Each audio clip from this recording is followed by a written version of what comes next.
Good afternoon. Today I'm joined by Attorney General Ellison, Public Safety Commissioner Bob Jacobson, Minnesota Department of Corrections Commissioner Paul Snell. Thanks everybody for joining us again. We're now about 24 hours from the killing of Alex, and during that time of everything that's happened, I hope everyone's taking away a picture of a life of generosity, service-oriented, and his life's coming into clear focus. I had the privilege of talking with Michael and Susan, Alex's parents, yesterday, and the heartache in the hours after your son's murdered in front of the world is one thing, but what stood out to me was a parent's desire and their passion to make sure that the story of Alex was told. Someone who went to work to care for veterans, someone who was a valued coworker, someone who relished and lived in this state in a big way, whether it was outdoor activities or being down there on the street as a First Amendment witness to what ICE is doing to this state. So once again, to Michael and Susan, when I talk to these parents, it's always in deep confidential conversation. In this one, though, Michael was very clear to me. He said, don't let them forget Alex's story. The world knows how he died. He died at the hands of ICE agents on the streets of Minneapolis. They want us to make sure we said how he lived. So to Michael and Susan, our deepest sympathies, but you have my commitment to continue to tell that story. So now we've got 2 Minnesotans dead.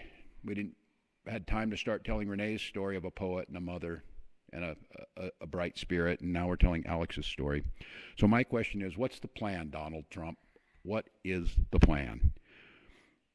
What do we need to do to get these federal agents out of our state? You thought fear, violence, and chaos is what you wanted from us, and you clearly underestimated the people of this state and nation. We are tired, but we're resolved. We're peaceful, but we'll never forget. We're angry, but we won't give up hope. And above all else, we are clearly unified. If it was the intention of Donald Trump to make an example of Minnesota, then I'm damn proud of the example that the world's seeing. We believe in law and order in this state. We believe in peace.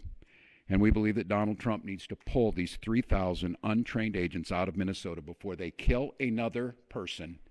And we're up here telling another story of a Minnesotan just trying to live their life without the interference. To Americans who are watching this right now, and I don't know, maybe you're watching it with curiosity, bewilderment, horror, scorn, or sympathy. I've got a question for all of you. What side do you want to be on? The side of an all-powerful federal government that can kill, injure, menace, and kidnap its citizens off the streets? Or on the side of a nurse at the VA hospital who died bearing witness to such government? Or the side of a mother whose last words were, "I'm not mad at you"? The side of tens of thousands of peaceful citizens who showed up to march when the wind chill was 40 below because they love this state and they love this country. You're allowed to decide at any point that you're not with this anymore. If you voted for this administration, heck, even if you thought Operation Metro Surge was a good idea, sounded like the thing to do a month ago, you're still allowed to look at what's happening here in Minnesota and say, this isn't what I voted for and this isn't what I want.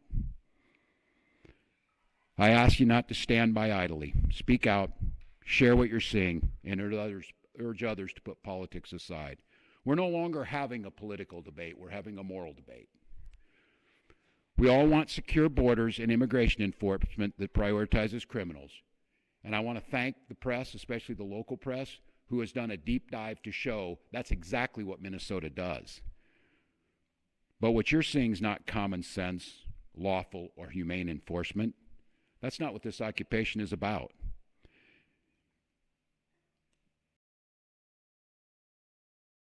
Let me say our conversation should not be about, and I know we get asked of what we're doing on there, how many state patrol or police or National Guard I can put on the street. This isn't about how many people I can put on the street. It's about how many of these people, these ICE agents, and whoever else was thrown into this unholy mess, how many Donald Trump can get out of here. Minnesotans, you've won the hearts and minds of people across this country, and you've done it through your peaceful, resolved defense of your neighbors and the Constitution. So once again, Minnesotans, stay peaceful, stay safe. Change is coming, and we can feel it. But this fight still goes on. And I'm just glad today to be joined in person, because it's someone who's been at the side of Minnesotans throughout this and through every other thing we've gone through over the last 7 years. Someone who we describe as the people's lawyer, someone who is fighting this battle for the Constitution, for the safety of Minnesotans in courts every single day. I want to give this over to Attorney General Keith Ellison to talk a little bit about what's going on with the state on some of the lawsuits and what our expectations are in the coming days. Attorney General. Thank you, Governor. Governor Walz, thank you for your excellent leadership during this very, very difficult time, this unprecedented time, Governor, because quite honestly, there's never been a deployment of immigration agents this size in the history of the United States. There have been times in American history where they've deported a lot of people, but a concentrated deployment of ICE agents in one state in one period of time is unprecedented. And therefore, there's no playbook. And therefore, nobody knows exactly how to deal with this situation, but it is unique and particularly puzzling, given that Minnesota does not have the highest immigration in the United States, given that Minnesota has a very, very professional community of law enforcement professionals who are taking care of the safety of our state, given the fact that the Department of Corrections, pursuant to state law, hands over people who ICE is looking for and they have proper paperwork for. Given all of that, this is a very curious situation and would reasonably lead someone to ask why. So let me talk about Alex Preddy. Alex Preddy was a nurse at the VA. I happen to have a son who's 31 years old who spent 5 years in the United States military as a combat medic. But toward the end of his deployment and the end of his service, he wanted to go into nursing, and so he did. And ended up getting an RN degree and works in the healthcare system here in Minnesota. And when he was at work today and last night, he said, look, my colleagues were crying and in tears, and they took this hit to one of their own very personally. And he said, I did too. He said, I didn't find myself shedding tears, but I could have, because I just was brokenhearted, because I know the service that he and the love and compassion he puts into taking care of the people he took care of at the VA. So, an intensive care nurse, kind, compassionate person to friend and family, described by coworkers as the first person who would jump in to help. And he was our neighbor, and he should still be with us right now. So let me just note that Superintendent Drew Evans of the BCA, another exemplary professional in our state, he is the BCA is the state's investigative agency, and it is their job to investigate crime. They have a specialized unit to investigate the use of force cases. They arrived on site after the shooting and were refused access. They then secured a judicial warrant, a warrant signed by a judge, which has never been needed before, and were still refused access. This is uncharted territory. Now, friends, this comes at the tail end of other offenses, like a shooting in North Minneapolis and another homicide in South Minneapolis, Renee Nicole Good, where they also were denied access to the scene, and investigators are, to this moment, still being denied access to the investigative file. This is not a rash decision for us to go to court and to seek a temporary restraining order from a judge to preserve evidence and prevent the destruction of evidence. I don't care if you're conservative, liberal, or whatever. but you should at least be in favor of conserving evidence in a homicide. And to have to go get an order from a judge to preserve that evidence is extraordinary and should alarm everyone who believes in equal justice under the law and who believes that every person, no matter how this case ultimately is resolved, deserves to have their case investigated to get to the truth of what happened. This is an extraordinary moment in an unprecedented time, and we're doing all we can to step up to that moment. My office represents the BCA and joined the Hennepin County Attorney's Office in a lawsuit last night, as you know, and we moved to prevent the destruction and or tampering with evidence related to Alex Pretty's shooting.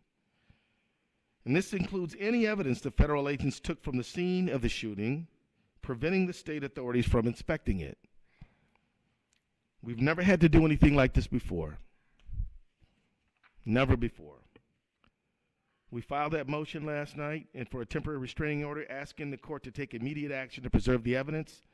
And last night, within 2 hours of the filing, a judge granted the motion. The Department of Homeland Security and the federal government are now enjoined from destroying or altering evidence related to yesterday's shooting. The fact that anyone would ever think that an agent of the federal government might even think about doing such a thing was completely unforeseeable only a few weeks ago. But now, this is what we have to do. As we said in our filing last night, the irreparable harm we would suffer if the federal government were allowed to destroy evidence is so weighty that any harm to the federal government does not even budge the scales in a court balancing of the scales. It's imperative that we preserve as much evidence as possible so that the state investigators are allowed to access the evidence to ensure a fair, thorough investigation. And I will say, I've heard not one single law enforcement or investigative agent in the state of Minnesota say that they won't share information with the federal government. I've heard quite the opposite from the federal government. Now, Operation Metro Surge. As I noted when I started, this appears to be the largest single deployment or surge of immigration agents in the history of the country. And as a result, tremendous damage has been inflicted upon our state. We've had 2 killings within 2 weeks in an additional non-lethal shooting. We've had countless numbers of people who have been stopped and had the demand for their papers, to have to show their papers in America. We've had door-to-door knocks where people have their homes barged into without cause of right. And we've had stores have to shutter, students not going to school. We've had reduction in employees going to their job sites. We've had jobs being, little markets being shut down, restaurants being interfered with. We've had a countless number of harms. And so we took the action of suing the federal government over Operation Metro Surge. And tomorrow morning, I'm going to be in federal court with my team arguing for a restraining order against Operation Metro Surge. I filed this case almost 2 weeks ago, and this will be our first hearing. The lawsuit we filed is one that is caused by the unprecedented nature of this surge. It is a novel abuse of the Constitution that we're looking at right now.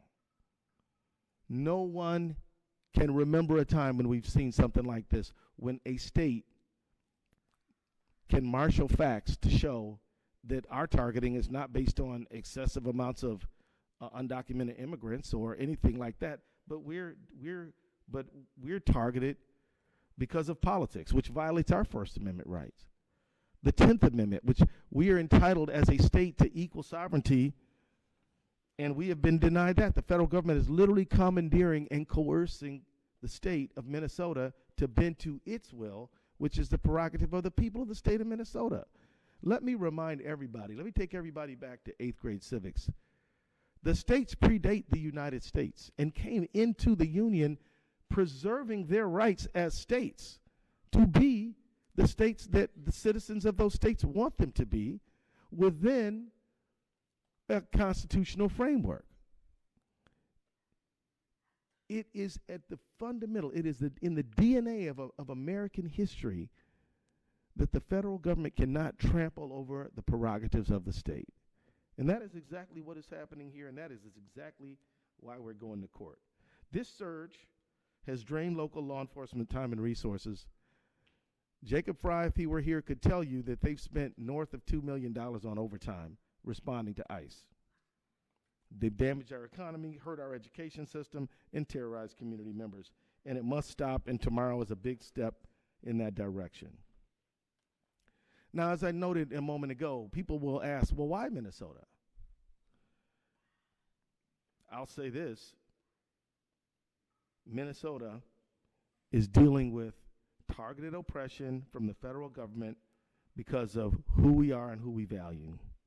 Minnesota is a place where we welcome the stranger. We have a number of nonprofits that focus on refugee resettlement in Minnesota. Minnesota is a place where we take care of the vulnerable among us. We're a state that just passed paid family leave. We're a state that believes in feeding our kids who are in school, and we're a state that believes that Minnesota is a great place to live for everyone, no matter where you were born. Of course, we obey all laws, but we still believe that immigration is not a sin. We're leading, they're coming after our state, in my view, because of what we stand for, because we voted 3 times in favor of somebody not Donald Trump, which he has publicly said he resents deeply and believes is not even true. I can tell you it's not about fraud. Because if he sent people who understand forensic accounting, we'd be having a different conversation. But he's sending armed, masked men. This is a pretext, and it's not supported by the facts at all, which has brought us to court challenging the justification that the president has offered. For those watching around the country, I would submit to you that just as Portland and Chicago and LA were precursors to Minneapolis, Minneapolis is a precursor to a whole lot of other places that they have their eye on right here, right now, including Maine and several other states.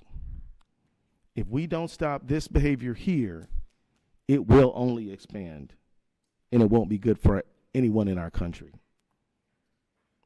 Minnesota is staying strong, and I want to join Governor Walz in my just pride in being a Minnesotan. No football game victory could ever make me feel as good about our state as I do about people standing up, helping their neighbors, engaging in mutual aid, giving each other rides different places, making sure that there's enough groceries, protesting, using their First Amendment rights. This state has a lot of spirit. And Minnesota nice is a real thing. I wasn't fortunate enough to be born in Minnesota. I was born and grew up in Michigan. And I can tell you that this state has a lot of nice people. It really does. And a lot of people who believe in taking care of their neighbor and welcoming the stranger. And as we see right now, resisting tyranny. So I just want to say that as the courage of protesters and others who are helping their neighbors is so evident on the streets of this great state of ours, we at the Attorney General's office and in Minnesota state government can do no less than match the courage you have already shown. And we will not back down, we won't blink, we won't bow. We will stand firmly on our constitutional rights and in favor of Minnesotans. We will do that in the ballot box, at the courts. We will do that in the streets in a peaceful, legal, First Amendment protected way.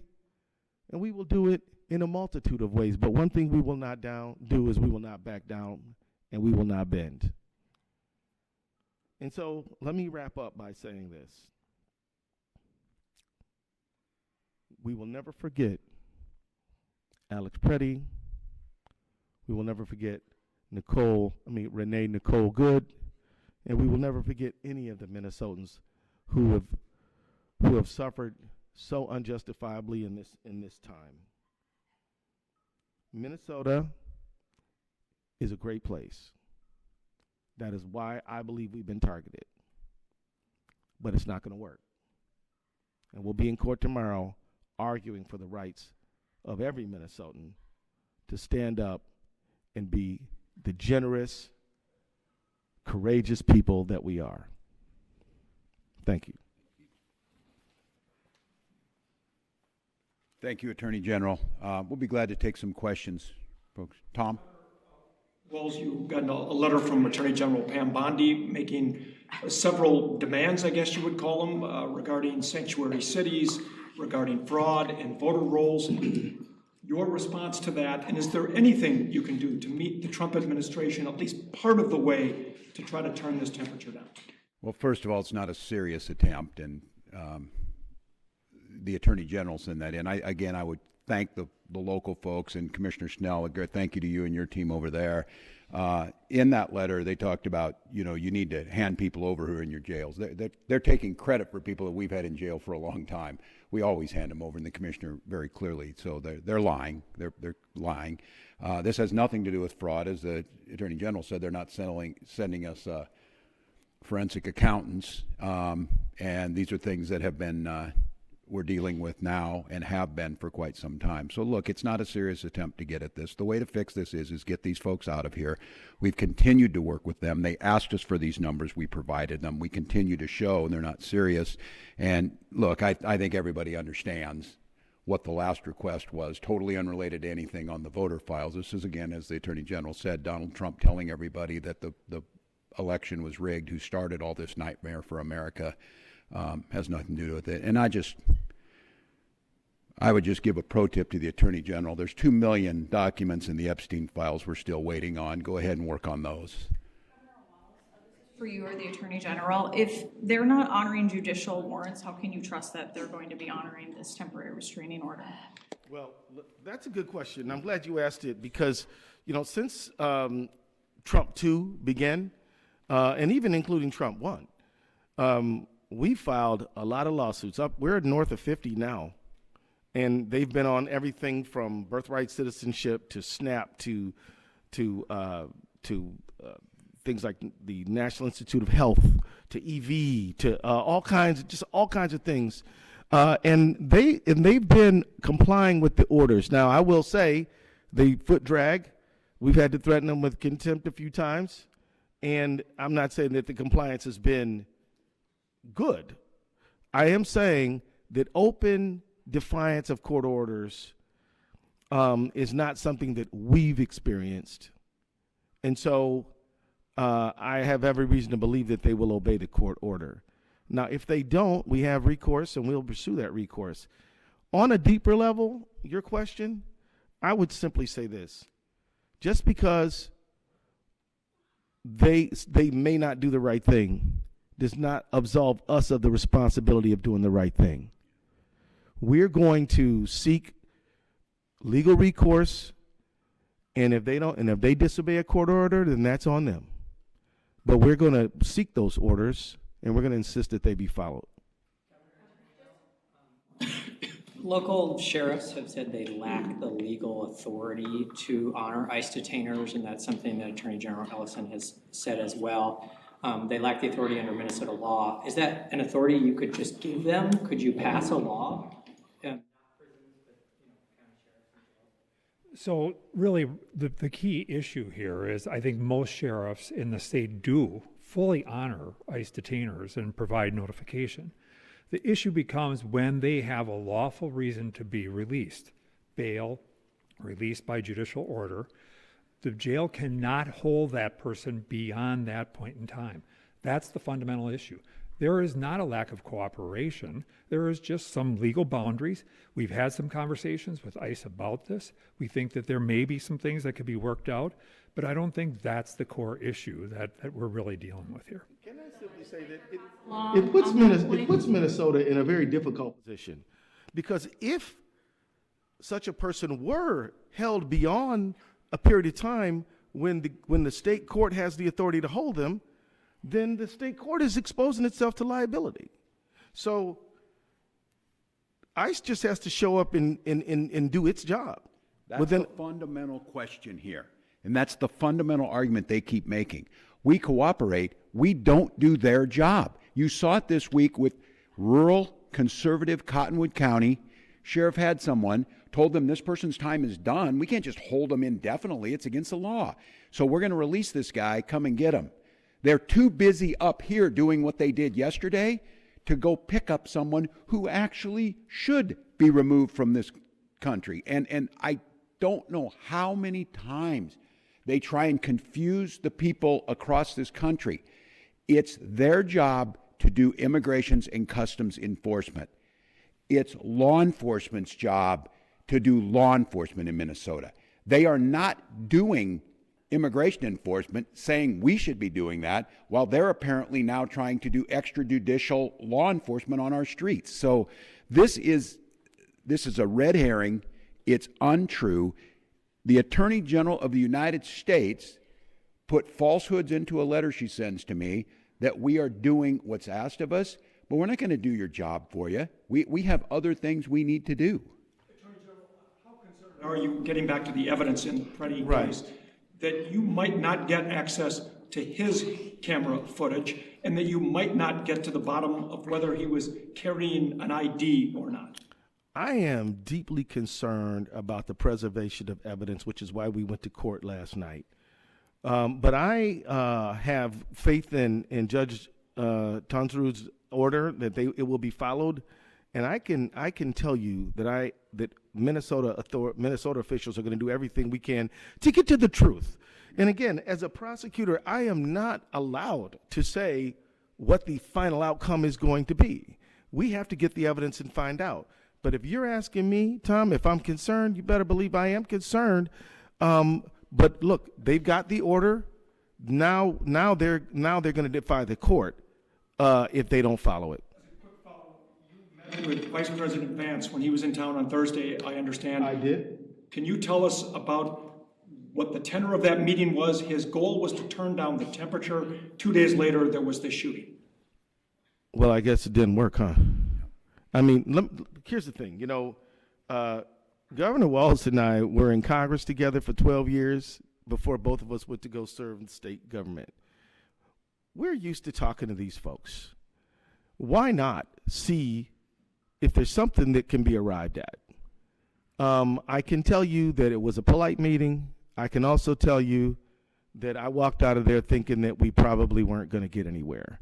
Because quite honestly, a few hours late, not even hours, a few minutes later, he just got up there and just articulated the same talking points he made to me in the meeting.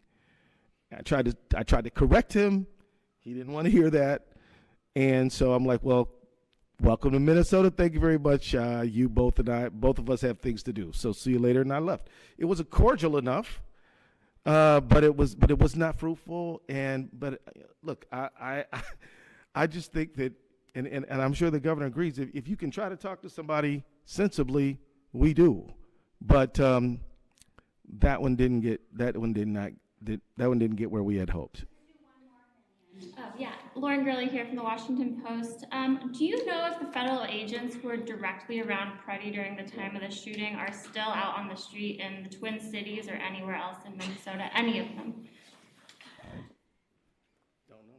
Don't know. They don't talk to us. They don't tell us. They don't. And with the BCA being denied access to the scene after getting a warrant, is there recourse for them that way, or do you feel that this restraining order that you obtained requiring the federal government to preserve evidence is that recourse? So there are certain legal strategy decisions that I'm not at liberty to just go on about in a meeting like this one. What I can tell you is that both the warrant and the TRO are evidence of our resolve. And we are going to get to the truth of what happened to Mr. Alex Preddy and to the truth of what happened to Renee Good and that's what we're pledging, and we're going to use every legal means to do that. So I can't tell you, I'm not at liberty to tell you what you're asking me, but I am here to assure the public and who's listening that we are going to get to the truth of this matter, and we won't be deterred and we won't be denied. Gibson, we did see BCA agents at the shooting scene this morning. Can you confirm what they were doing there? Absolutely. The question is about whether or not the BCA agents were on the scene of the shooting this morning, and they were continuing to collect evidence that they've seen. They're also doing some canvassing of the neighborhoods.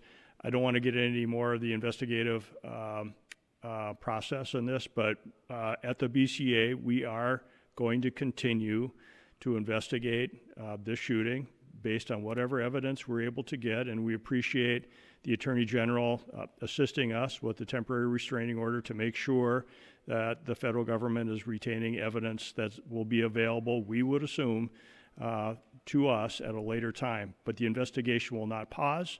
We are continuing to work on anything and everything that we possibly can. I'm going to close with one thing that I promised the parents with Michael and Susan. And I speak to all Americans on this over these last 24 hours, what you saw. You're now knowing more about this young man, beloved by his family, accomplished ICU nurse, skillful in ability to work with veterans, someone who's beloved by community, no criminal record, lawful firearms owner. And you know what you saw. And then you heard the most powerful people in the world, certainly in this country, President, Vice President, Greg Bovino, Kristi Noem, narrate to you what you were looking at, that this was a domestic terrorist, crazed, running at law enforcement with the intent to kill massive numbers of them, sullying his name within minutes of this event happening, and then closing the crime scene, sweeping away the evidence, defying a court order, and not allowing anyone to look at it. I don't care if you are conservative and you are flying a Donald Trump flag, you're a libertarian, don't tread on me, you're a democratic socialist of America. This is an inflection point, America.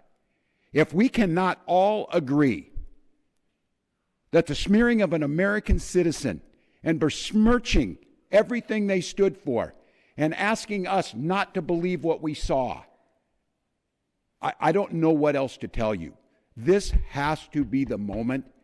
Your government, here in Minnesota, I've made it clear, I'm accountable for things that happen here, and I will take responsibility for that.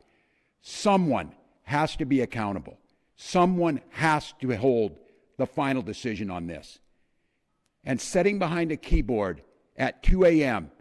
and besmirching a VA nurse and a son and a coworker and a friend is despicable beyond all description. This is not, we need to see both sides. This is not, we need to wait for this. This is basic human decency. And at this point in time, I'm just asking, try for a moment to set aside the political side of it and go back and ground in the humanity of this. This family has gone through enough, and to have the most powerful man in the world drag their dead son with absolutely no evidence and gaslight the entire country, this is enough. And I would say, President Trump, you can end this today. Pull these folks back.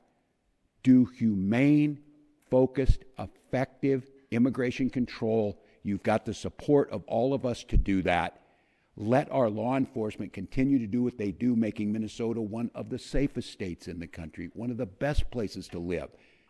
Allow our children to go back to school. We have got children in Minnesota hiding in their houses, afraid to go outside. Many of us grew up reading that story of Anne Frank. Somebody's going to write that children's story about Minnesota. And there's one person who can end this now. And I'll go back to it again. please show some decency, pull these folks out, reset this situation, and allow us to do the job that the Attorney General, myself, were elected to do, protect the people of Minnesota and carry out the laws of Minnesota. We'll be back with you when we get more information.